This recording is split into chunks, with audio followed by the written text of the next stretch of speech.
अच्छा, तो last video में हमने फ़ोर लूप को देखा था और फ़ोर लूप की कुछ प्रैक्टिस की थी। तो उसी को आगे लेके चलते हैं। यहाँ पे मैं इस कोड को मिटा देता हूँ। मैं एक सिंपल फ़ोर लूप क्रिएट करता हूँ यहाँ पे, फोर फिर स्मॉल ब्रैकेट्स देन इंटीजर आई एक वेरिएबल बनाता हूँ जिसको हम इंडेक्स कहेंगे। और ये लूप तब तक चलेगा जब तक इंडेक्स जो है आपका लेस दैन 10 रहेगा। और यहाँ पे इंक्रीमेंट करा देंगे तो हर बार आई के इंडेक्स के अंदर वन वन ऐड होता जाएगा। यहाँ पे हम सी आउट करा रहे थे सिंपल, तो हमारी स्क्रीन के ऊपर जो है वो वो नंबर लिखा हुआ आ रहा था। ठीक है, इस केस में 0 to 9 आएगा, 0 से लेके 9 तक। ठीक है, तो ये इस तरह से एक लूप था। तो यहाँ पे जो मैं आपको बताने वाला हूँ, दो स्टेटमेंट्स बताने वाला हूँ, दो कीवर्ड्स बताने वाला हूँ। एक है ब्रेक एंड दूसरा है कंटिन्यू।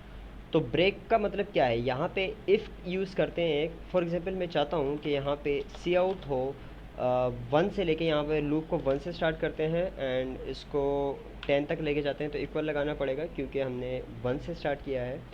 तो यहाँ पे आई में लगाता हूँ और हर बार में जो है न्यू लाइन लेने के बजाय जस्ट एक स्पेस ऐड कर देता हूँ यहाँ पे।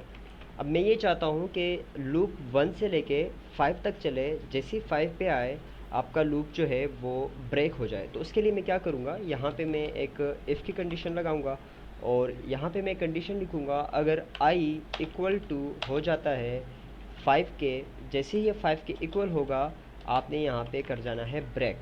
तो पढ़ने में ही समझ में आ रहा है कि जैसे ही आपका इंडेक्स 5 तक पहुँचेगा आपका लूप रुक जाएगा, ब्रेक हो जाएगा। ठीक है, ब्रेक होने से मतलब कि आपका लूप जो है वो आगे नहीं चलेगा, वहीं पे आके रुक जाएगा। ब्रेक कीवर्ड का ये काम है। तो जस्ट आपने ब्रेक लिखना होता है एंड सेमी कोलन, कोई स्पेस कोई इक्वल टू कुछ नहीं। तो यहाँ पे इसको रन करते हैं। रन करने के बाद आपके सामने है 1 2 3 4 5 पे जैसे आया चेक हुआ, कंडीशन आपकी ये ट्रू हो गई और इसने ब्रेक कर दिया। तो इस तरीके से ये आपका ब्रेक तब काम करता है जब आपने लूप के बीच में कोई कंडीशन चेक करा के आपको लूप को रोकना होता है, तब जाके ये आपका ब्रेक काम करता है।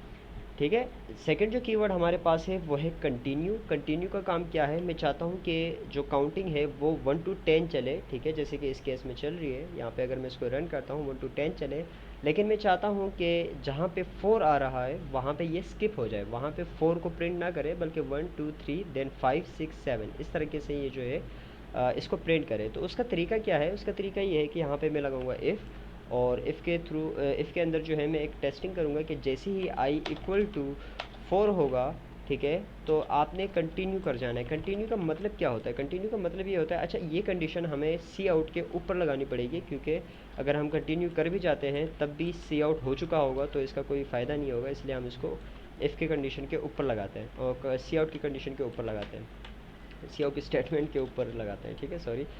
तो यहाँ पे कंटिन्यू का काम ये हुआ कि जैसे ही आपका इंडेक्स 4 होगा ये स्किप कर जाएगा उस वाले लूप को। ठीक है, जैसे कि मैंने स्टार्टिंग में आपको बताया था, लूप आपका सर्कल्स के हिसाब से मैंने एक फिगर बना के आपको दिखाया था कि लूप आपका 1 बाय 1 चलता है। पहले एक बार चलता है, फिर सेकंड, फिर थर्ड, फिर फोर्थ। जैसे ही ये आई जो है 4 हो जाएगा, यहाँ पे जैसे ये 4 हो जाएगा तो ये आपका कंटिन्यू कीवर्ड क्या करेगा कि नीचे वाला कोड एग्जीक्यूट नहीं करेगा बल्कि नेक्स्ट उस पर चला जाएगा, नेक्स्ट लूप पे चले जाएगा। यानी 4 के केस में जब आई 4 होगा तो ये सी आउट आपका नहीं होगा क्योंकि हमने इसको यहाँ से कंटिन्यू कर दिया है। तो अगर मैं इसको रन करता हूँ तो रन करने पे हमें पता चलता है 1 2 3 4 जो है उसको उसने स्किप कर दिया, फिर 5 6 7 8 9 एंड 10। तो कंटिन्यू का काम है किसी इटरेशन को स्किप करना। इटरेशन क्या होती है, इटरेशन आपके लूप जो एक एक बार जो लूप चल रहा है वो एक एक इटरेशन है। ठीक है, जो 1 टाइम आपका लूप चल रहा है वो एक इटरेशन है।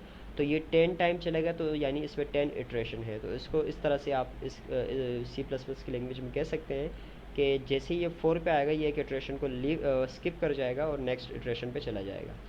तो इसको मज़ीद थोड़ा और एक्सप्लोर करते हैं। हमने कीवर्ड्स पढ़े थे, सॉरी ऑपरेटर्स पढ़े थे, उसी ऑपरेटर्स को यूज़ करते हैं। अब मैं क्या चाहता हूँ कि ये जो है लूप 1 को प्रिंट करे, 2 को प्रिंट करे, देन ये प्रिंट करें 9 को और 10 को। तो आप गेस करें कि इसमें यहाँ पे हम क्या कोड लिख सकते हैं। मैं एक हिंट दे देता हूँ आपको। हिंट ये है कि आपको इसमें लॉजिकल ऑपरेटर्स यूज़ करने पड़ेंगे और मल्टीपल एक्सप्रेशंस यूज़ करनी पड़ेंगी। ठीक है, अगर आपने सोल्यूशन दे दिया है तो गुड, अदरवाइज़ मैं आपको बता देता हूँ। तो यहाँ पे हम एक जस्ट चेक करेंगे कि जब आपका आई जो है वो greater than and equal to होगा 3 के, यानी 3 के साथ 3 और 3 से बड़ा होगा नंबर, और एट द सेम टाइम आपका जो आई है वो less than and equal to होगा 8 के, यानी ये क्या करेगा 1 2 देन 3 के बाद इसको कंटिन्यू करेगा, ठीक है, स्किप करते जाएगा अप टू द 8 और उसके बाद 9 और 10 को प्रिंट कर देगा। पहले इसका हम रिज़ल्ट देख लेते हैं। तो रिज़ल्ट में हमारे सामने ये आ रहा है 1 2 9 एंड 10। तो इसके बीच के जितने भी थे, क्योंकि हमने इन कंडीशंस के थ्रू, ये दो कंडीशंस है, फर्स्ट कंडीशन में चेक हो रहा है कि आपका आई जो है वो बड़ा हो और इक्वल हो 3 के, ठीक है। तो ये ट्रू होगा किस केस में, जब थर्ड इटरेशन पे ये आएगा तो आई 3 होगा तो ये ट्रू हो जाएगा, तो उसको वो कंटिन्यू करेगा। और एट द सेम टाइम हमने एंड ऑपरेटर लगाया है, तो राइट साइड पे भी जो 3 होगा, यानी समझे कि एक बार चला, यहाँ पे ये फॉल्स हुआ, ठीक है, क्योंकि आई 1 होगा, तो यहाँ पे इसने सी आउट कर दिया। फिर 2 हो गया, यहाँ पे 2 हो गया, फिर अगेन आया, फिर चेक किया कि 2 is greater than and equal to 3, तो नहीं 2 वही छोटा है, तो यहीं पे ये फॉल्स हो रहा है, आगे देखने की ज़रूरत नहीं, तो उसने अगेन 2 को भी प्रिंट कर दिया। फिर 3 जैसे ही हुआ, यहाँ पे आके चेक हुआ कि क्या 3 is greater than and equal to 3, तो ये ट्रू हो गया। और एट द सेम टाइम क्योंकि एंड ऑपरेटर है तो लेफ्ट एंड राइट दोनों ट्रू होने चाहिए, तो यहाँ पे चेक करें क्या 3 is less than and equal to 8, तो बिल्कुल 3 जो है उससे छोटा भी है, तो दोनों कंडीशन एक्सप्रेशन ट्रू हो रही है, इसलिए उसने कंटिन्यू कर दिया। सेम 4 के साथ भी हुआ, 5 के साथ भी हुआ, 6 के साथ भी हुआ, 7 के साथ भी हुआ।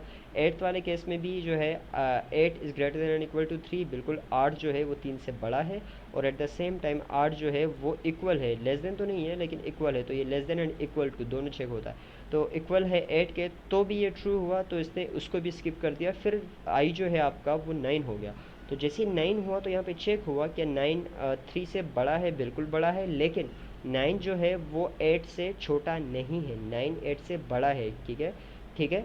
तो ये वाली कंडीशन, ये वाली एक्सप्रेशन आपकी फॉल्स हो गई, इसलिए ये जो पूरा एग्जीक्यूट नहीं हुआ, क्योंकि एंड है, एंड में दोनों साइड पे ट्रू चेक होता है, इसलिए कंटिन्यू नहीं हुआ, बल्कि नीचे आके उसने उसको प्रिंट कर दिया। तो इस तरीके से आप जो है if conditions, operators and loop को यूज़ करते हुए अपने प्रोग्राम्स क्रिएट कर सकते हैं।